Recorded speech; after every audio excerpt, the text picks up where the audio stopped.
Hi, everyone. Thanks for tuning into the Printed Circuit Podcast, where we will discuss trends, challenges, and opportunities across the printed circuit engineering industry. I'm your host, Steph Chavez. In this episode, we'll focus on library and data management. And here to join me in this discussion is Andre Mosley, Marketing Development Specialist at Siemens EDA. Thanks for being on the podcast again, Andre. Thanks for having me, Steph. I'm happy to share my experiences on this subject. It's near and dear to my heart. Awesome. So, Andre, tell me, before we start talking about the best practices, can you help me define the foundation of electronic library and design data management? It's a good question. First off, there's some misclassification in the industry. Sometimes we'll say library or electronic libraries, and that it kind of merges in all the technologies. But really, when we're talking about ECAD libraries, typically we're talking about the symbols, the logical symbols, the physical cells, and the ECAD mappings that you're managing. But as design has evolved, as you're aware, there's a lot more models that are associated to the quote-unquote library. So other models may include things like the physical 3D models for ECAD and IMCAD analysis, schematic DRC models that'll drive tools like Validate, signal integrity models that will require things like IBIS, manufacturing models, so for our Valor VPL project, and more importantly, the component information. I also kind of call that as a library model. That's where it's, managing the component information, the supply chain data that will come from sources like SupplyFrame. And then from the library, you don't jump right to design. There's actually kind of an interim piece. And so the library can also include things like your IP, things like managed blocks. And as you collect the library and the IP, then you can create your different designs. So those designs, when you're talking about data management, need to have references to those libraries and those components and those models that you're managing, and even the IP. And this may also include system level design. So it's not just a single board, but multiple designs within a system. And you have to manage all of that in addition to the enterprise connectivity. So when I go off and create a library part, it may have a corporate part number all the way up to a design where I'm managing the part numbers, the descriptions, the revisions, and all of this different data along with the security model. So, it's not just archiving a zip file. It's not just, looking at one aspect, but it's managing all of that data. And so from your experience, Steph, what have you seen in your industry's experience in terms of managing the library and design data? There's so much detail that goes into a library, and the library is the foundation of your design because you can design the perfect design, the perfect PCB, but when it comes to assembly, if your library LAN pattern is incorrect, whether it's a pinout incorrect or it's regarding IPC standards for assembly, if it's incorrect, you're in a world of hurt. And the problem is that if you're not mindful of maintaining your library, you can be reproducing the same errors over and over again. And I've seen that in my career. So you're absolutely right. I mean, there's so much detail that goes into the library. And I can attest, over my time of designing over 3 decades, a library can make or break a company, and depending on how you maintain that library, especially when you think of it at an enterprise level where you're sharing across the enterprise. So there's a lot of detail that library has definitely got to be solid and accurate and correct. So, but Andre, tell me, what doesn't work today when it comes to library design and data management? Because as we just initially unfolded, which is just the tip of the iceberg, what doesn't work today from your perspective when it comes to library and design data management? So as you mentioned previously, right, when you're building a library, you may have to build to specific specifications. And the biggest problem is just searching for data, the availability of this information. And so, if I'm a designer and I'm looking for a corporate part, where do I go? So you may have an internal business system that's managing the ECAD library with just the models, and so it may have a part number. But then I have to go to either an internal database or maybe even an external database to get details on that manufacturing part number that is associated to, right? And this aligns with some of the previous podcasts we did where we were talking about knowledge, intelligence, and optimization. And the first piece is knowledge. I have no knowledge. I have no detail of this information that I want to search on. Again, it's not just the library, but it could be the IP blocks that I want to reuse. It could be the designs that we've done before, and I might want to use them again. Where do I go to get this information? And so some of the challenges is not just searching for that data, but there's all these different disconnected business systems. And it could be internal or it could be external. So again, I could be looking for all this great data, but I don't know if it exists in-house, and do I have to go outside to go get it? And so another thing that doesn't work today is that our customers are very, very tech savvy, and they've had to come up with these custom solutions, right? So there's no standards out there. There's no standard way to model a part number. There's no standard way to manage a design, right? And a lot of people have come up with their own custom solutions. And because we work with a heavy tech industry where these people are super smart and they create their own tools, the industry itself hasn't started to develop these tools. And so you've got data inconsistency, data incompatibility, and a lot of our customers are running into challenges where the tools that they work on don't interoperate together, right? Because they don't speak the same language, let alone have the same security model. So it's always a problem that the industry really hasn't been pushed to solve. So again, in your 30-year experience, I know you've run into this, and I'm sure you probably work with a bunch of custom tools in-house or even develop some. When it comes to like commonality or industry standard, when it comes to like library parts or building components in the library, IPC is a great start for a foundation. But I can tell you, not every corporation or every company or enterprise follows IPC standards.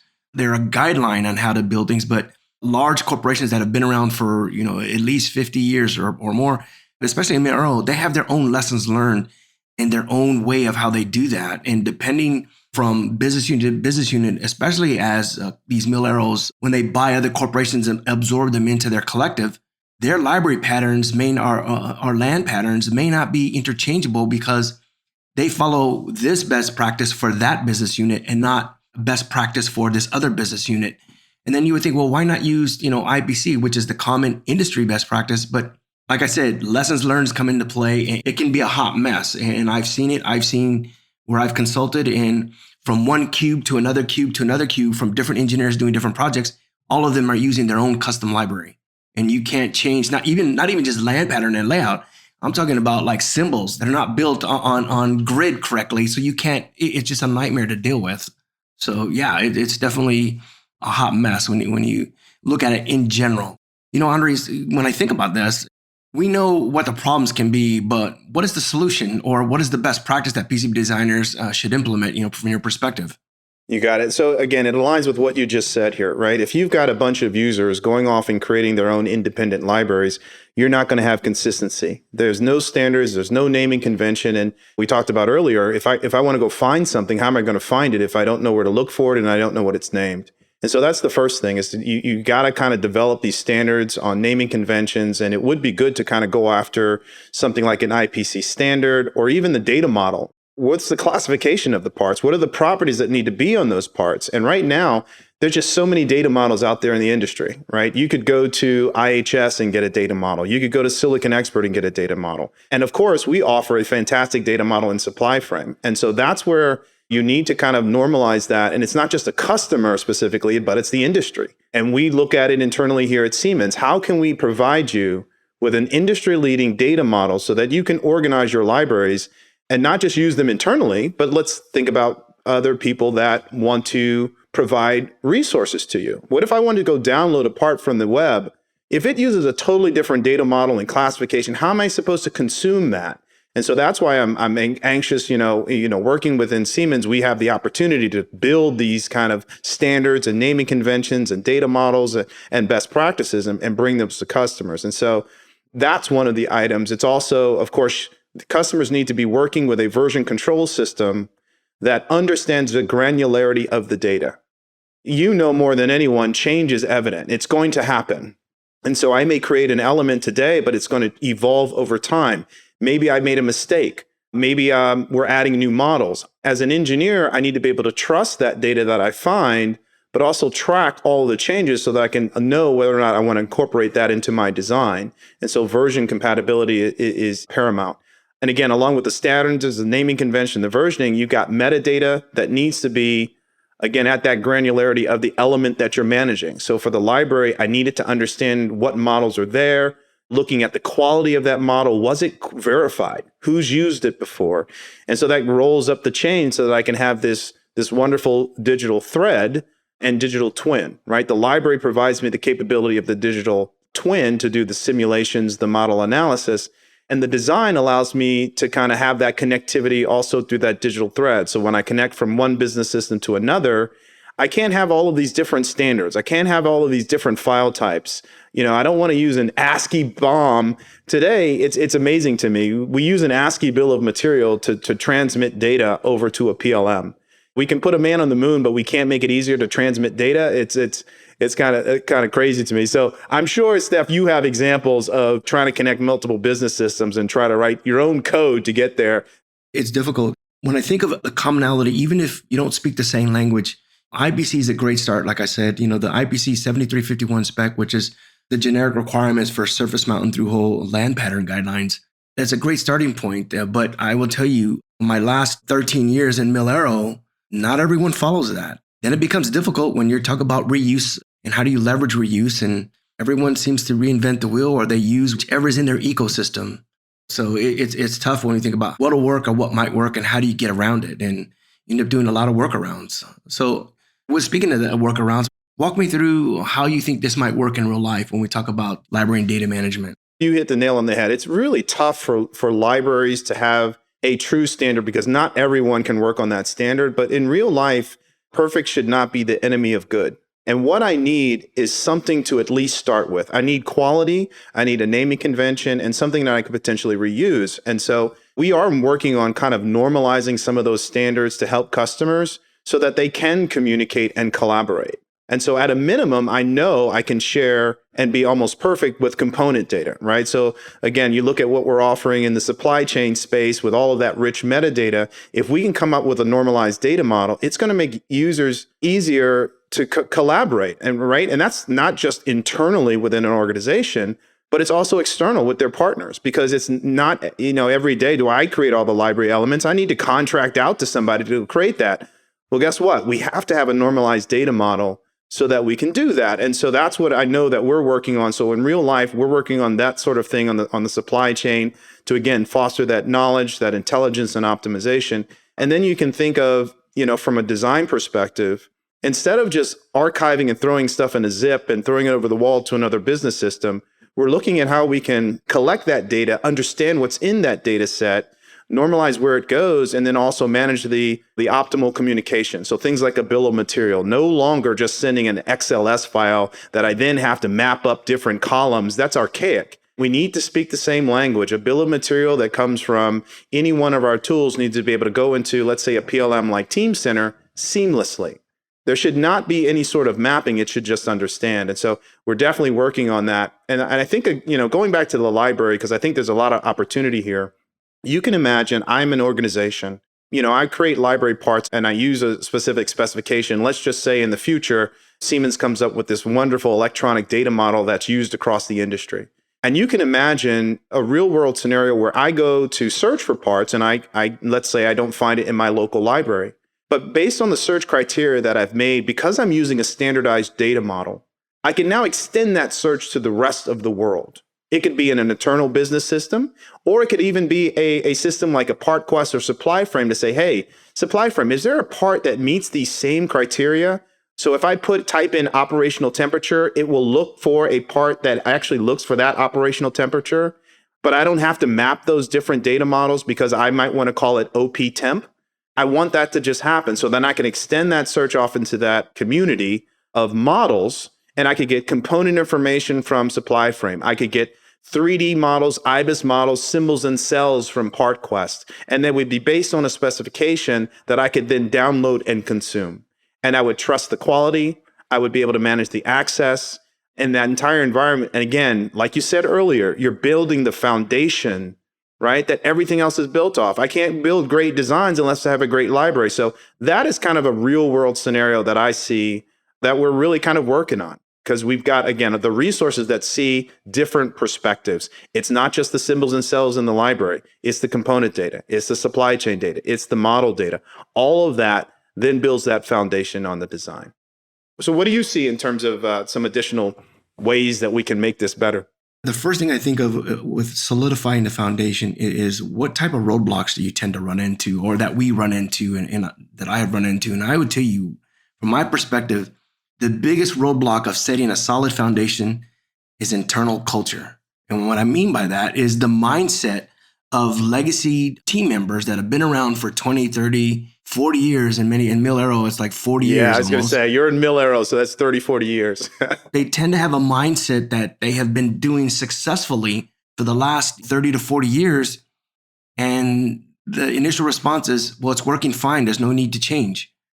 But from a perspective of advancing as our tools and the technology advances and the horsepower in our tools, that may be okay, but maybe you're only at optimal, you're best at 65% optimization of your current process. You could be so much better had you optimized your process. And, when it comes to what kind of roadblocks you see, and when I think of solidifying that foundation, it's typically the roadblocks that hamper enterprises or companies to evolve because they don't want to jeopardize the current success they're having. Absolutely. I equate it to my dad still using his flip phone. Right? He can Exactly. he can still make phone calls, but I'm like, Dad, we need to meet up at this location. And he's like looking at the yellow pages or trying to get out his paper map to figure out how to get there. And so, hey, it's always worked for me. I can always make phone calls, but we have evolved. As I brought up, the roadblocks that hamper the foundation when you're solidifying a library and getting it optimized, what do you see as roadblocks to implementing the kind of best practice we're talking about? Well, the first one I would say is education, right? So just like you said, we've been doing this same process for 30 years. Well, guess what? Things evolve. Don't be Blockbuster in a Netflix world, right? Things change. So even though today that was the best process we developed, the world has evolved and there's so many additional things that you could be optimizing within your process. So education. So look out there in the industry. Don't just trust us, but look and see all of the ways that tools can better be integrated. Because again, you only have your own perspective. Another thing is to prioritize data management, right? We think that data management is archiving a zip and throwing it over the wall. We think that integration at libraries is at least being able to synchronize a part number, but it's so much more than that if you really want to take advantage of the digitalization of what's going on. You want a digital thread and a digital twin. You better treat data management seriously, right? And make it a priority, not only for yourself, but within your organization. And then start to look at standardization. Again, you may have been doing things 30 years ago the same way, but look into standards. You'll start to see, specifically from a Siemens perspective, where we're trying to keep it simple for customers because we can do almost anything. But now we're trying to do the best thing. And so we're collecting a lot of these best practices. And a lot of that has to do with data management, right? What should my data model be? How should I manage my bills of material? What are the type of design files that I need to move over into an enterprise system like a Teamcenter? What are the derived files that we can transmit, and how do I do that so that we can have better data integration? And another thing that I saw one customer do that I really liked when we were doing early intellectual property within Expedition, one of my customers, they asked me, they said, "Hey, Andre, how can we track who created the managed IP and how often it was used?" And I said, "Oh yeah, we can generate these reports." And I said, "Well, why do you want to do that?" And they said, "You know what? I want to start to reward my engineers because they are starting to save me money. And unless I actually reward them, there may not be an incentive to use something that someone else has created," right? I'm sure you're familiar with the, not in my house or, not designed here type of scenario, because engineers would rather start from zero. But if we start to have them reuse these elements and we can calculate the amount of time that's saved, we can foster this environment, this culture of improvement, right? And to start to work with best practices at the library level and the design level. And I think that's one of the things that could really overcome, some of these roadblocks. You're absolutely right. And I can't tell you how many times I've heard double E's say, well, I didn't design that circuit, so I don't trust it and I'm going to do it myself. They're just reinventing the wheel, whether it's a circuit, whether it's a library part that they want to use. They'd rather go out and I'm going to go find a different one. I don't trust what we have, or it's not even trust. They want to do something different, and they end up taking a lot more time and chewing up a lot more of the budget. Don't even get me started down that rabbit hole of reuse because we are so, in general in the industry, we are so not utilizing as a whole or taking advantage of reuse on a global scale when it comes to how fast we can design product and take lessons learned and implement it. And I would tell you, as a designer, where it really pays off is for that double E down in the lab when he's actually testing the board to bring it up and making sure everything's copacetic with it. That's where you truly see the horsepower in the reuse, because it's known good circuits, validated and tested. that's already known, that unknown variable is eliminated. And you can save a lot of time and a lot of effort in doing so. And then it does help when you, especially in Mil-Aero, when you talk about during the certification process, because you are using existing parts that have been certified or existing circuitry. Yeah, it's just a successful win-win when you think about how many times you're winning over. So, Steph, it sounds like that's going to be our next podcast. Exactly. Yeah, that's another rabbit hole. So, how do you think someone could overcome these roadblocks within their organization? We talked about some of those items. I think, again, it's just, to summarize, it was that education, it was prioritizing data management, trying to integrate your other business systems, and just researching to see what's out there. And again, keep your eyes open, be flexible. Again, perfect should not be the enemy of good. So even though it may not be a perfect library like we talked about before with IPC standards, at least it gives me a representation, because I can give you a 3D model, an IBIS model, a DRC model, and you could still reuse that element, right? It may not be perfect, but I have something I can reuse, and we can start to evolve from there and get the benefits of data management. Amazing. This has been an amazing topic. And like you said, we can go on and on. And, Yes. and we'll go way above, 20, 30 minutes in discussion. So we'll save that for a follow-up episode, definitely. I think we outlined, the best practices when it comes to library and data management. Thanks again, Andre, for your valuable insight. Oh my God, you're killing it, man. Keep it up. And I love what you're doing. Well, thanks for having me, Steph. This has always been fun. It's always fun. Oh, yeah. Awesome. So, again, to the audience, tune into our next episode where we continue to talk about PCB design best practices with a focus on design automation.